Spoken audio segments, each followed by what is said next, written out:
Hi guys, I'm Coach Highsmith, and I teach camp counseling here. It's a Blackboard course.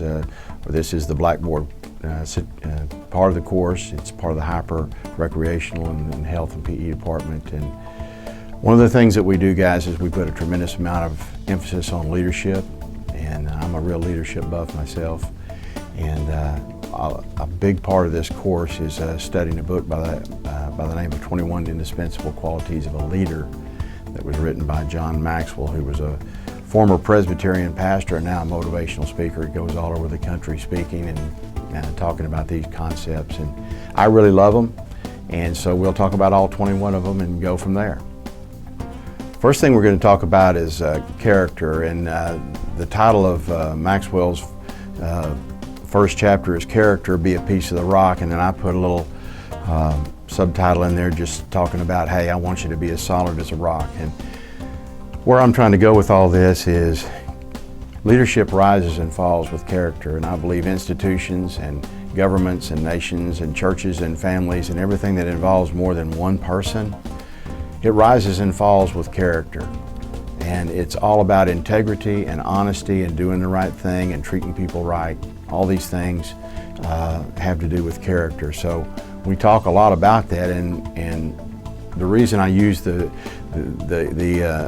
example of a rock or something like that is because I think of the word foundation. I guarantee every building in Durant, Oklahoma, or well, most of them anyway, and certainly on this campus, is built on a solid foundation. And if you don't build your life or your institution or your family or anything like that on a solid foundation, then it's going to go down. It's going to head south pretty quick. So we talk about character being that foundation that we're always going to build our institutions, or whatever, in my case, a lot of times teams, classroom, whatever. It's going to be built on character, and it's going to be solid as a rock. The second concept we want to talk about is charisma. And when I think of charisma, guys, I'm not talking about trying to put on a dog and pony show all the time and being fake and phony, because people can see right through that. But it's just basically having a smile on your face, having some pizzazz about you, just acting like you about halfway enjoy life anyway, and just giving people the impression that you're excited to be where you are and doing what you're doing. And especially when you're saying an interview or you're in a situation where people's perception of you is very, very important, you need to let them know that you like what you're doing well enough to know that you're really excited about it. When I think of charisma, I think of one word. I think of the word excitement, because people can be kind of introverted and shy and all that, but if they're excited about what they're doing, they're going to have some charisma. So it's all about, we talk to our students and football players and whoever will listen to us, we talk about being on point all the time, and that means just bring your A game to the table as much as possible, no matter what the situation is or whatever. I'll be honest with you, I got up this morning, I felt like I'd been run over by a truck, but now I've got a job to do here, and I've got a job to do elsewhere on this campus, and so I've got to be mentally and emotionally tough enough to just have some charisma and just put a smile on my face, and it's pretty easy because I love what I'm doing anyway. But charisma is important, and it's important for people to see that you're excited and that you're enthusiastic and that you actually want to be where you are doing what you want to do. When I think about charisma, I think about the ability to energize people and energize people towards one goal. And if you think about charisma, you think about being charismatic and thinking about care. And one of the things is to let the people know who you're working with that you really care about the project and that it's important to you, that you really care about the people and that they're important, and that you don't care who gets the individual credit, but people keep getting motivated as long as they know that credit is going to be shared and everybody will be celebrated for their work. And so I think for a leader to be charismatic, that's the thing. They have to show the people that they care so that they become enthusiastic about their work. The next quality I want to talk about is commitment. And guys, I think this separates the good ones from the great ones, okay? It separates the men from the boys, or however you want to phrase it. But the bottom line is, talk is cheap. Anybody can talk a good game. Anybody can say, I'm going to do this or do that. But committed people are ones that they back up what they say. They deliver on what they promise. you know, if you're going to say something, if you're going to promise something, you have to be able to deliver on that promise or you lose credibility.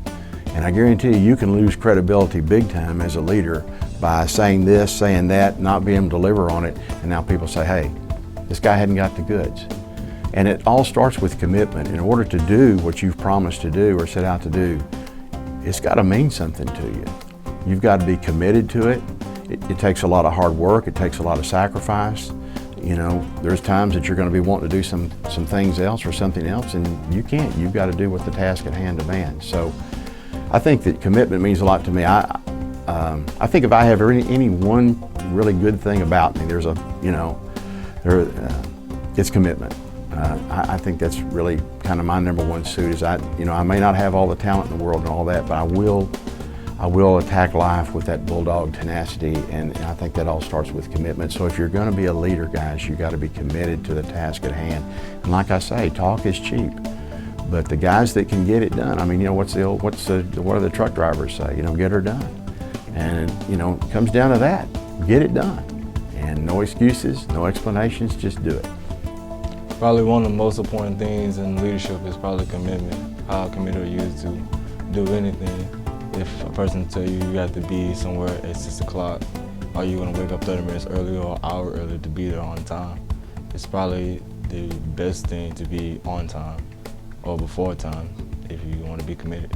I want to talk about communication a little bit. Communication is, there's no words that really describe how valuable communication is. It starts out with your relationships with people, and it goes to your business organizations, and it just goes to just life in general. People need to know who you are, where you stand, where they stand, and what's going on. I've worked for bosses that were great communicators, and they were fun to work with because you went in to the office every day knowing what was expected of you, knowing that they were going to be in a decent mood, knowing that they weren't going to surprise you with some change of personality or some change of expectation, and that really would throw you for a loop. So being able to communicate with people and let people know just exactly what you want, who you are, what your expectations are, what the goals and the mission of the company or organization is key. And I'll give you a little tidbit right here. Communication is incredibly vital in a marriage. You know, my wife and I have a great marriage, and if it ever breaks down a little bit, it's because one or both of us didn't communicate. Generally, I'm not communicating with her because she's generally telling me, you know, get everything, all I's dotted and T's crossed, and I'm saying I got you, and I really don't, you know, have it down. So I've learned that communication in relationships is vital. So, you know, I think that the concept we're talking about is communication. Without it, you travel alone. And the fact of the matter is, you really do travel alone. You know, if you're going to be a leader, people have got to follow you. I mean, that's the whole deal about being a leader. You're a person that people can follow. And so you have to be able to talk to them and express yourself in such a way that they can understand what you're saying. Don't use a bunch of 25-cent words when a 5-cent word would suffice. Everybody knows you're smart. Everybody knows you're cool and educated and all that. Just talk to people where they can understand them. Let them know what's up, and you're always going to be in great shape. And they'll respect you for it too. So let's be great communicators as we lead whatever we're called to lead. Communication is a very important aspect of being a good leader and having good qualities as far as leadership goes. It is important in every single aspect of life. You need to be able to communicate with your family members, with your coworkers, with your boss. If you're not able to communicate, what good are you going to do in the world? You have to be able to get your point across in a concise manner, and without that ability, no one's going to know exactly what you're wanting out of life or out of your job. It's very important. So to work on those skills is basically going to better you as a leader in your future. I want to talk about competency, and the thing about it is you got to know what you're doing. in order to be a great leader, you have to know what your material is, or what your goals are, or what your talents are, or whatever the situation demands. You got to be good at it. You got to know your product. You got to know your organization. You got to know the people that you work with. You got to know your strengths and weaknesses. You may need to know, hey, look, when I assign this to somebody, it's a real weakness of mine, so I'm just going to let them go. Or if it's a strength of mine, I might just say, hey, I'm gonna delegate this to you, but I'm gonna be in and out because this is kind of a strong point for me anyway, and I'm probably gonna have more input than maybe what you are even used to. But the bottom line is knowing just exactly what you're doing and having the talent to do it. So that's why when you graduate from college and get out into the real world, you need to be doing what you like.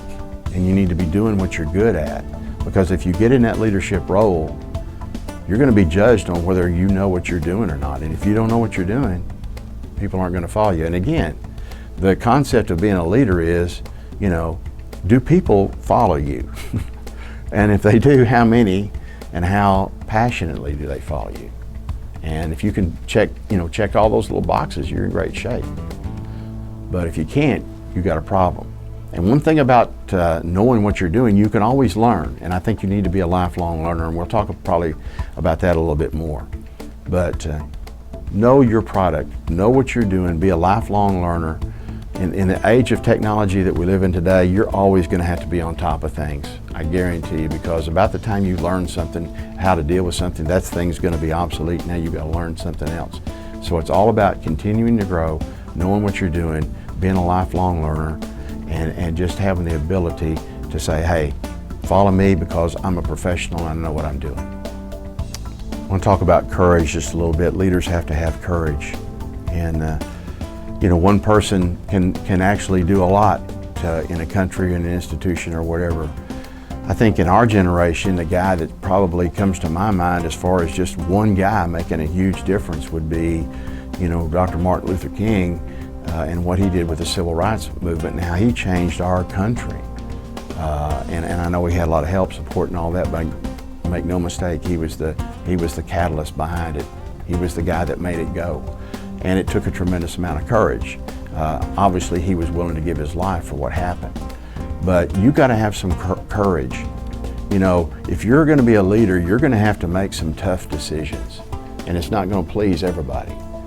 And you're going to have to understand that I'm either going to be, true to myself and do my job, or I'm going to be worried about what everybody's thinking about me all the time. And you can't worry about popularity contests. I'm not saying trample over people or anything like that, but you've got a job to do, get it done, do what's best for the cause, whatever. And don't worry about what other people are thinking or what other people may do or say to you. You just got to stand alone. You got to have enough guts, you got to have enough courage to say, hey, this is who I am and this is what I believe in, and I'm willing to live for that, and who knows, maybe even die for it. But courage is a big part of leadership. Don't be a leader if you're not courageous, because it won't fly. So always remember that. Courage, courage, courage. Discernment is something that we all have to have if we're going to be leaders. And when I think of discernment, I think about the word wisdom. You're going to have the ability to make the right decision, in matters of life and death, or in matters of, or is this thing going to rise and fall with the decision I make? And I think that wisdom comes from experience. I think it comes from a higher power, personally. But I also think it can come from consulting other people, from being around other people, from getting input from other people, from researching things, from reading. But you just build up that knowledge base and that database, and then when something happens, you've got some foundations and some resources that you can draw from to where you're going to make the right decision, because you're always going to be, as a leader, put in a situation from time to time, you're going to have to make a major decision, and if you make the right one, everything's good. If you make the wrong one, things are not good. And you have to now go back and start over and try to correct and right what was wrong. So wisdom, discernment, is a big, big part of being a leader. And I do believe that it comes from multiple resources, And I think it comes from input, knowledge, education, and like I say, in my case for sure, just a knowledge from a higher power is where my faith comes in. So wisdom is key. Don't leave home without it. Have you ever made a snap decision about a person and found out that you were wrong? This is called prejudging or prejudice or prejudice. It is the very opposite of discernment. Discernment is the carefully thought out conclusions. The man who operated on my eyes a couple of weeks ago was discussing with me the miracle of sight. He told me that once a man told him that eyes just happened and it was a total accident. Well, the doctor, after having studied the eyes for 20 years, said, I was dumb as a stump. I had no discernment. He continued by saying, it would be like a tornado hitting a tool shop, and out the other end came a freshly painted 747 ready to take to the skies. I had no discernment. You see, discernment is a process. Nobody likes to hear that. You want to hear touchdowns. You don't want to hear weight room, calisthenics, wind sprints. You want to hear touchdowns. You're not interested in process. But the truth of the matter is those things worth having are many times come in way of a process. There are 3 steps in the process of discernment. These carefully thought out conclusions. They're interesting. Number 1, you have to gather the facts. That is often referred to as knowledge. This is wonderful, but you're not quite ready to make a decision based on isolated facts, even though they may be true. The second step in discernment is to categorize these facts. Often this is called understanding. Do these facts fall into a pattern? Is there a statistical probability at work? Is there a correlation principle that can be used to put the isolated facts into a category? And the third step is make the call, make the decision, utilize wisdom, utilize discernment. How do you do this? You apply these categorized facts to a real life situation.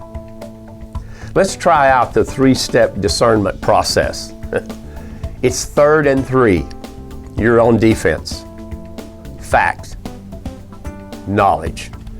The opposite team has a 230-pound running back who can run, and a 280-pound all-conference right tackle. Those are facts. Categorized facts, a pattern, understanding. The back has run for 800 yards already this year. 500 of those yards have come off the right tackle. It's 3rd and 3. Last game, that back ran 8 out of 10 times to the right side on short yardage situation. Conclusion, decision, discernment. Based on careful examination of the facts and their groupings. The defensive coach called you aside. Lineman, you're going to have to dig in. Linebacker on the left side, you be coming quick. Right side linebacker, slide down and help him. DB, you're on the move at the snap of the ball. Free safety, you slide over in left field.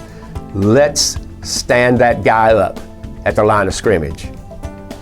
You see, these coaching decisions were not made prejudiciously, but with discernment.